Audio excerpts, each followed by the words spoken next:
ሰላም ተመልካቾቻችን እንደምን ሰምታችኋል? በሳምንት 2 ቀናት ሐሙስና ቅዳሜ እየተዘጋጀ ወደ እናንተ የሚደርሰው ኢትዮ ቢዝነስ ነው ተጀምሯል። ኢትዮ ቢዝነስ የተለያዩ ወቅታዊ የቢዝነስ መረጃዎች፣ አዋጭነት ያላቸው የንግድና ኢንቨስትመንት ሀሳቦች ከዜና ባሻገር ትንታኔ ስለሚሹ የምጣኔ ሀብት ርዕሰ ጉዳዮችና ስለ ኢትዮጵያ ሰነደ መዋዕለ ንዋይ ገበያ ትኩረቱን ያደርጋል።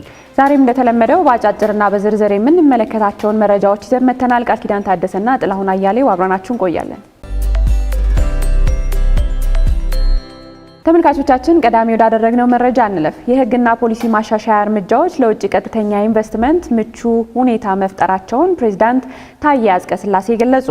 ኢንቨስት ኢትዮጵያ 2025 ዓለም አቀፍ የኢንቨስትመንት ፎረም በአዲስ አበባ በተጀመረበት ወቅት ፕሬዝዳንት ታዬ አጽቀሥላሴ እንዳመለከቱት በኢትዮጵያ እየተደረጉ ያሉ የህግና ፖሊሲ ማሻሻያ እርምጃዎች ለውጭ ቀጥተኛ ኢንቨስትመንት ምቹ ሁኔታ መፍጠራቸውን ገልጸዋል።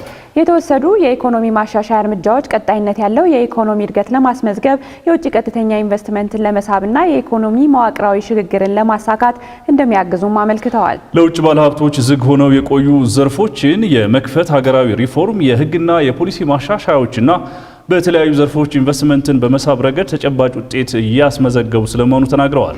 አክለውም የተዘረጉ የማበረታቻ ስርዓቶች ባለሀብቶች ኢንቨስትመንታቸውን እንዲያስፋፉና ዘላቂነታቸውን እንዲያረጋግጡ የሚያግዙ መሆናቸውን ጠቅመዋል። ዘገባው የኢትዮጵያ ፕሬስ ድርጅት ነው።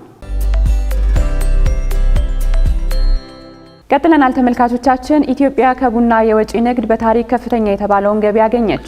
በበጀት ዓመቱ 10 ወራት ውስጥ በኢትዮጵያ ታሪክ ትልቁ የቡና ኤክስፖርት አፈጻጸም መመዝገቡን የኢትዮጵያ ቡናና ሻይ ባለስልጣን አስታውቋል። ሀገሪቱ በ10 ወራት ውስጥ ከቡና ብቻ ከ1.8 ቢሊዮን የአሜሪካን ዶላር በላይ ገቢ ማግኘቷን የባለስልጣኑ ዋና ዳይሬክተር ዶክተር አዱኛ ደበላ ገልጸዋል።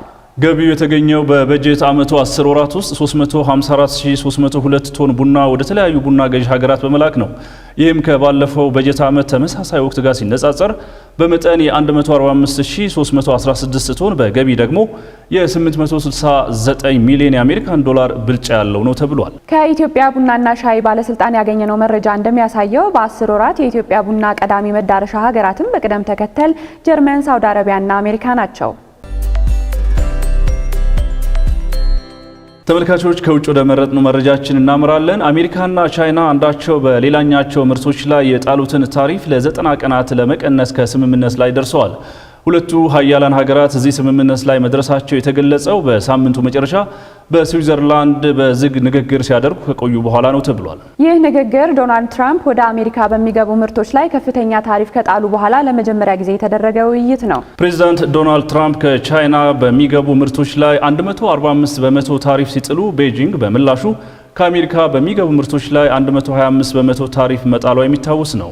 ይሁን እንጂ አሁን አሜሪካ በቻይና ምርቶች ላይ የጣለችው ታሪፍ ለ90 ቀናት ወደ 30 በመቶ ዝቅ ስታደርግ ቻይና በአሜሪካ ምርቶች ላይ የጣለችው ታሪፍ ደግሞ እንዲሁ ለተመሳሳይ ቀናት ወደ 10 በመቶ ቀንሳለች።